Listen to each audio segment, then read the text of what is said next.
Good morning. So let me just talk to you about a couple of things that God wants me to talk to you about. So when I was 17 years old, three different pastors, three different male pastors, three separate churches that I went to visiting with friends. And each time, each visit that I went to with these three specific pastors in their churches, they all called me up and out amongst everyone else.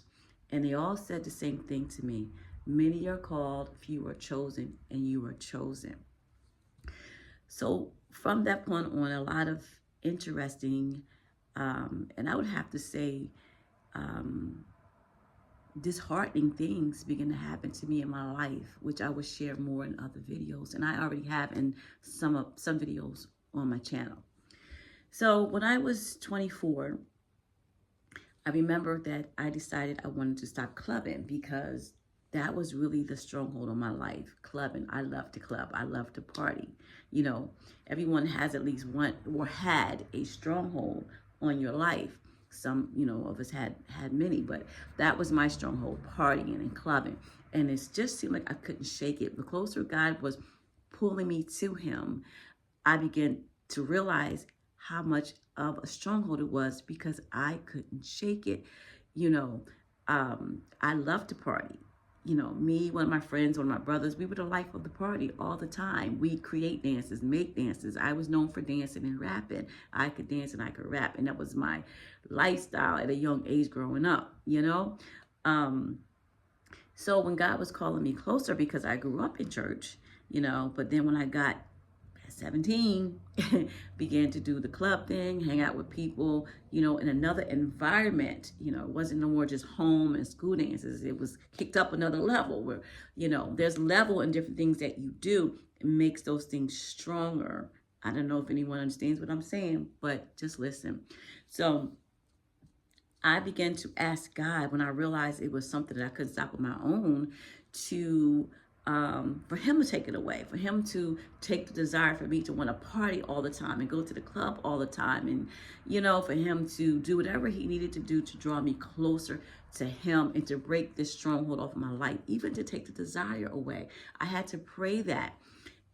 And not long after that, I remember being at a club with one of my friends, and I remember just sitting there watching everybody having so much fun and feeling so bored. And I said to myself, why am I here? And immediately I heard a voice speak.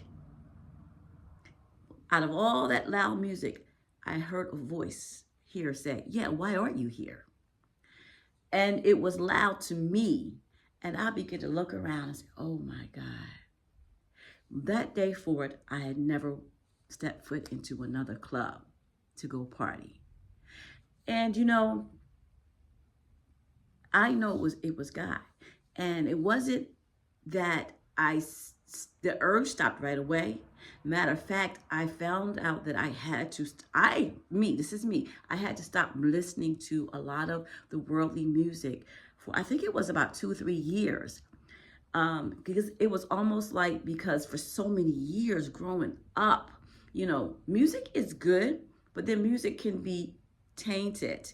Music is controlling. Music is, what's the word I'm looking for?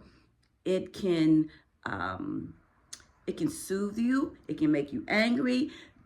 Music creates a vibe, creates a mood. That's a whole nother message. I didn't mean to go there, but that's why we have to be very careful with the type of music we listen to. And I literally just had to cleanse myself from music, period, because I was a partying person and I wanted to get myself to a certain place in God. And this is where he was taking me.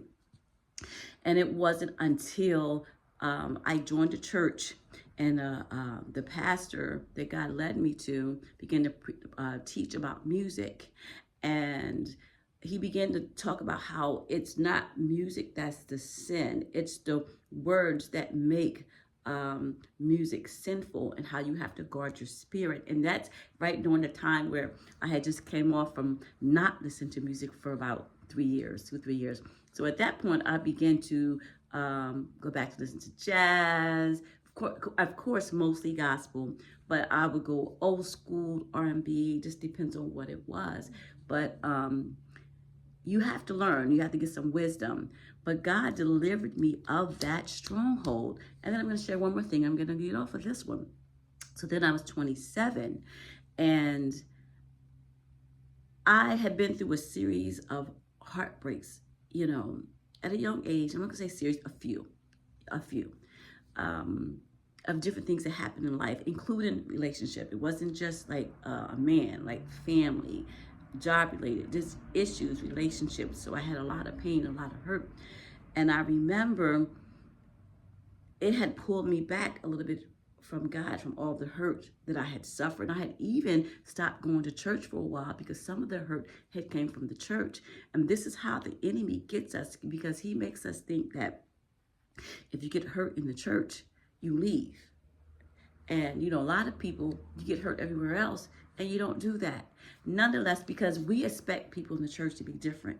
And a lot of churches are different now. We've grown up. We do things differently. You know better, you do better. Nonetheless, I had left for a certain period of time. So there was my strength. There was my fellowship. And there was the enemy's foothold also. So when I was 27, I just was tired of the hurt, the pain, everything I had been suffering, going through, seemingly alone. And I was walking through the park, and I was reminiscing to God, just letting my pain out, talking to him. And I never forget it. And I heard his voice again. He began to speak to me. And he said, "Daughter, it's time. It's time to go back. It's time to go back." And I knew what he meant. It was time to go to church. And right there in that park, I rededicated my life to him. The tears began to flow, and it was just me and God out there in that field where I was. And it felt like his arms was just around me. He was comforting me. And I had went back to the church, rededicated my life to God. And not long after that, I accepted the call of my life into ministry. And that was the beginning of what those 3 pastors had spoken into me, that God had chosen me. That's just the beginning of the beginning. You have a blessed day. God can heal you. God can deliver you from whatever your stronghold is. To find out what I'm going to talk about next, follow me. I'll probably drop a new video weekly going forward on these things that God has placed in my spirit to reshare. God bless.